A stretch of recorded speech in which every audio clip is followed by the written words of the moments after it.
Hi, welcome to Holocron Gaming. My name's Tyler. I'm Gavin.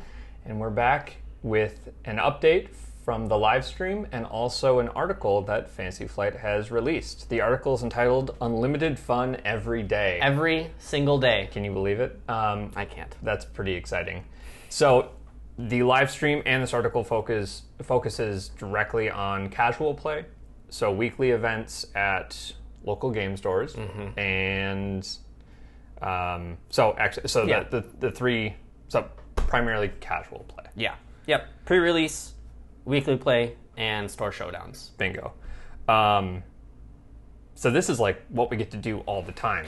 This is a pretty big deal, and I feel like I didn't realize that until it started. No, it's really important just because for so much of, obviously we're looking forward to nationals, we're looking forward to worlds, but on a much more day-to-day basis, like, the casual OP that they're planning, that's what's bringing us back into the store week after week and going to 2 or 3 events per week of weeklies.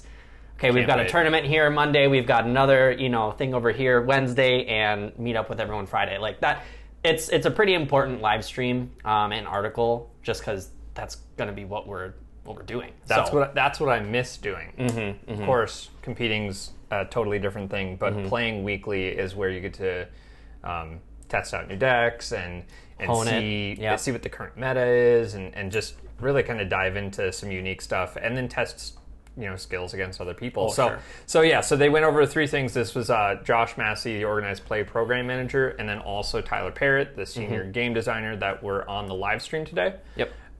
Focusing on these 3 things. So the pre-release, what does that entail? Yeah, so pre-release happens, I believe, a week before a new set is launched. Yes. Right? So here is an event. I believe that it is a sealed event where I think there's 6 booster packs that you get, and it's a 4-round tournament. Yeah. So, and it's an opportunity to not only play in the tournament, but also to get your hands on cards a week early, which is pretty exciting. But I believe that there is participation prizes for that pre-release event, and then as well as how, depending on how well you do in the tournament, that there are, if you get more boosters or whatever. Yeah, more boosters, more prize support, whether it be promos or whatever it is. Yeah, cool. Yep. And this is something that I don't really remember Destiny doing. No, I don't remember pre-release events from Destiny. I think because we didn't know when the sets were coming out. It seems like they're on top of things now. They seem fairly confident in actually delivering this 1 week prior to a release. And we're going to be able to see these events kind of, and these are happening all at your local game store. Yeah. And so encourage them to reach out to Fantasy Flight to be able to host these events, to get these kits, different things like that. There was a question on the live stream that asked, like, hey, when can we start getting into it? You can start reaching out now. Yeah. So I'd encourage any game stores that are interested in hosting these types of events to reach out now. I don't think there's really anything there, but they'll keep you in the loop. Set yourself probably up add for to a it. list and keep you in the loop as we get more information. So that's pretty cool, actually. Very get cool. Involved right now. Yep. Very, very cool. Very cool. So that was pre-release, and then weekly play. What does that entail? Yeah, so this is something that is actually pretty interesting compared to what we have done in the past. So for Destiny, weekly play was, okay, we'd play a 4-round tournament, we would get maybe a pack per win or something like that, right? Yep. So weekly play for Unlimited is, at least for the price support, is very participation. You just really need to show up, and there might not even be a tournament. So this is really for a store to have, let's say, Monday night, 6 p.m., Star Wars Unlimited night. Yep. You can come, you can get packs, you could deck build, you could trade with other players. There could be a tournament, just a small one, But no matter what you do, you will get a participation promo pack. I believe that they said it was 3 promo cards? Three cards in this promo pack. So the big debate between us earlier today was, are these 3 cards randomized and this is another type of situation where you don't know what you're going to get, or are they 3 cards that are for that week or for that set? But pretty cool to incentivize people to come into the game store to just kind of hang out and talk about the game. Yep. Whether you're building a deck, whether you're playing in a tournament, or just playing casually against someone, testing out new decks, different things like that, to be able to support that from the creator of the game, I think is really unique. Very cool. I haven't heard of it, and I think that that's pretty, I don't know. I'm also not super into all the games, so I could totally be wrong. Sure. And so, maybe I could see stores incentivizing this, but to hear it from them directly seems like pretty good support to create the community that they really want this game to have. Yep. I think it's really important too, because for so long, I mean, we're coming out of it now where you're seeing more weekly play for MTG, for Flesh and Blood, for Pokemon ramp up even more. Yep. And I think it's, for Star Wars, that hasn't quite happened yet. Yeah. Since COVID has we've gone into the era that it is right now, where there's more events happening. So I think it's a really interesting thing. The participation is interesting. I wonder, I'm hopeful that stores will reinforce that, where it isn't just a thing, because we know from the Pokemon days when we were into it a couple years ago, that if there was, sealed for Champion's Path or whatever it might be. That you've got right at the beginning of COVID. Right, you've got people going from store to store to store to pick up all their stuff. So I hope that it's more of a, hey, come by, play some games, deck build for an hour or two, not just, hey, show up, buy one pack, get the promos, and leave. I'm hoping that they're able to help that in that way. Yeah, that's my primary concern too, is I think Fantasy Flight has a really good idea in creating this environment for this game to thrive in every store by itself, and to really dive into the game itself, which is great. But if these packs don't do what they're supposed to do, I just don't know. If I guess like if game stores don't uphold this, hey, you're gonna this environment. Yep. They just like hand them out because you bought something. Yep. I could see that being a problem and not really doing what they're intending it for it to do. Yep. We'll see. Yep. And I think, and I'm sure they'll adjust, because it seems like they've had a lot of feedback on how the game's been designed, and and we'll kind of get into that. But like, it seems like there's probably some wiggle room there for feedback, and of course things will change as time goes if it's not doing what they intend for it to be doing. I could see it too, because it is up to the store's discretion of what type of event they want to run. Yeah. I could see, I think the more safe route is actually to do a tournament where you play in a tournament, at the end of the tournament you get packs per win, and you get the promo pack at the end of it. It keeps people in there. Yeah. But if you're hanging out and you're Right. I think a tournament allows people to stick around. But if there's not a tournament there, I could see people showing up, opening them some packs, and maybe trading a little bit, and then being like, all right, we're out. Who knows? It's just all stuff that was kind of running through my head after I heard this, because I think it's a pretty lofty thing for them to be like, hey, here's these 3-card packs that are specifically for this weekly thing. Every week. For this environment, and if the environment's not there because it's not upheld by the game store, it could fall flat on its face. I hope not, because I think it's a pretty cool, unique thing that would be really cool to see.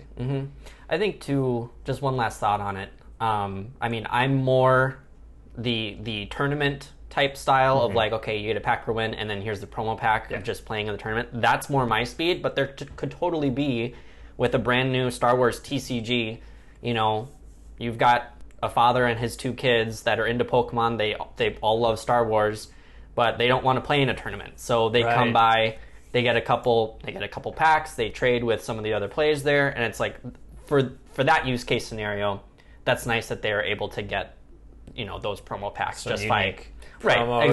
Exactly. Yep. It sounds fun. It sounds good. If they're able to do it, it sounds good. Yeah, for sure.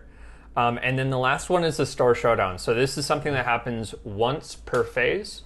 Once per set. I'm sorry, once per set.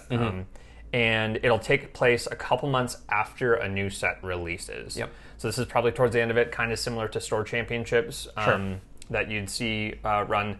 This will have prizes for both participation and for placement. So that's going to be pretty cool. I love hearing about all these. I miss it. I miss it so much. Prizes for this, prize support for that. It's going to be pretty cool. Yep. So, and then this is the most competitive that casual play gets. It's a store. is the store showdown. So really, really cool, good information. We saw a glimpse of it before with the diagram that they displayed before, but kind of cool to get some insight into what they're thinking, what they have planned. Yep. Do you have anything else on the casual play side? The other thing that I think players will look forward to is, as far as sealed goes and draft. Oh yeah. Is that all you really need is to show up. So everything that you'll need to play, I believe that when they were talking about sealed, that you'll have not the quick start rules, but you'll have a sealed rules of just going over the basics of the game. So even if you wanted to go to a pre-release event, you don't need to know, you don't need to be an expert player, you don't need to know any of the cards, because part of the fun is the chaoticness of seeing, brand new cards. But I did like how, with Destiny, when we would go do draft, we needed to bring tokens, we needed to bring our draft kit that we needed to buy beforehand, and then you would be able to play. Yeah. So I like how we're just able to show up, get the 6 packs for sealed, do that, and start playing. That's really, really nice. Yeah, minimum, you don't need anything showing up. Yep. And I really hope that they just foster this, anyone can join. And that's really on the players too. Because if the players are really competitive at these casual level games, you're not going to get more people into the game. And so being inviting, talking to people that you haven't seen before, fostering that community coming in and welcoming people that are interested in the game is just, that's on the community. Yep. So we'll see how that goes, but I'm excited because usually you run into nice people, fun people every week, and it should be good. And I think that they've created a very good environment for all of that to transpire within these 3 casual play formats, I guess. Yeah. So it'll be nice to get together at stores to play Star Wars again. I miss it. I miss it. Yeah, me too. I miss it. Okay, so the last thing that they talked about on the live stream was this aspect of uniqueness in this game. Yep. So there's been a lot of questions about that, and do you want to go into what that is, how he explained it, and we can go from there? Yeah, it's so from past Fantasy Flight games, talking LCG, talking Destiny, we'll just use those as an example. From LCG, there's been, and other Fantasy Flight games, of course, but there's the unique rule of, if I'm playing Star Wars LCG, I can only have one Yoda out on the board. Even if they're perhaps 2 different mechanically cards, I can only have one because it's named. It's got always the little diamond there, right? Yep. So something that they talked about in the live stream today was kind of addressing that and kind of going back to the drawing board of how do you tackle uniqueness in this game. So the current ruling is you're able to play 2 named cards that are the same name, but the titles are different. Okay. Yep. So for instance, we have the Leia leader, and we also have the Leia unit, right? Yeah. So you're able to play both of these. You're able to have Leia out on the board as a leader unit, and you're also able to have, I think the titles are Alliance General and Defiant Princess. Yep. Because the titles are different, you're able to play both of them, which in the past has not been that case. Right. And both of these do have the diamond on them. Yep, correct.